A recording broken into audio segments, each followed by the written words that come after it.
matukar kana ta wai kurɗa da neman connections da neman hanya, wane ya san wane, wane ya san wane, wane ne wane?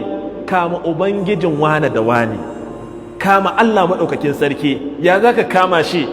Tashi cikin dare, dukkanin wanda kake ganin ya tare maka gaba, dukkanin wanda kake ganin shi ne ya zamo maka cikas, tsaiko a harkar ci gabanka, a harkarka ta gudanarwa, kai da kake da ubangijinsa, wane ne shi? Mahaluki ne fa, mai kashi mai fitsari. Ga yawon ubangijinsa, nan da nan Allah zai kawo maka da shi ya maka maganinsa cikin ƙanƙanin lokaci. Tashi cikin dare, tatajafa junubuhum عن المضاجع يدعون ربهم خوفا وطمعا ومما رزقناهم ينفقون. tashi kai wannan nafila cikin dare. In ka gama yi wa annabi salati sallallahu alaihi wasallam, za ka fito sallar asuba, dan fito da canjin da ya rage maka, ko da last abin da ke pocket ɗinka ne, kai sadaka da shi. Wallahi sai kaga abin mamaki.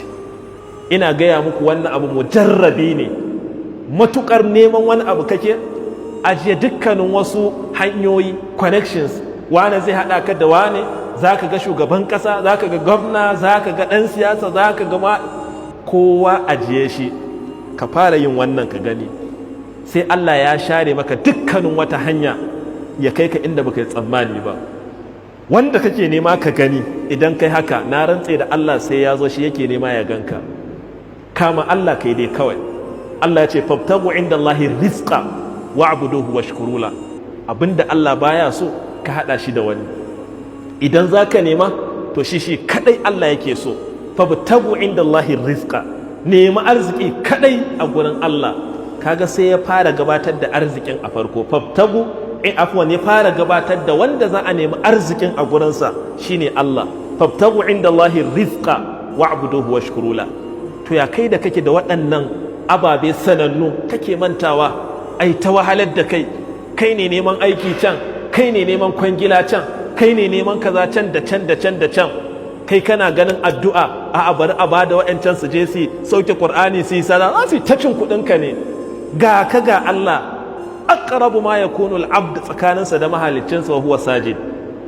Ba ka da shamaki tsakaninka da Allah, gaya masa cikin dare. Allah yana jin abin da kake faɗi.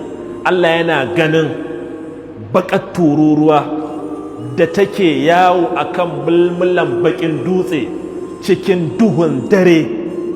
Allah yana ganin motsinta da giftawanta da maganar da ta yi da duk abin da ta yi. Ubangijin da ya san da wannan dabba, ina ga kai kuma mutumin da Allah ya ce walaqad karramna bani adam wa hamalnahum fil barri wal bahr wa razaqnahum min at-tayyibat wa faddalnahum ala kathirin mimman khalaqna tafdilan. Dan uwa ka san Allah, mu sanya za mu ta'amuli da Allah wajen neman arziki. Idan muka samu da wannan da kyau, wallahi al'azim, sai kaga arzikinka yana zuwan maka ka rasa daga ina yake. Allah ne ya so ya kawo maka shi. Dan motsi kaɗan za ka yi domin kamu da sababi, kaga aiki da cikawa. Ka gwada haka, za ka ga mamaki.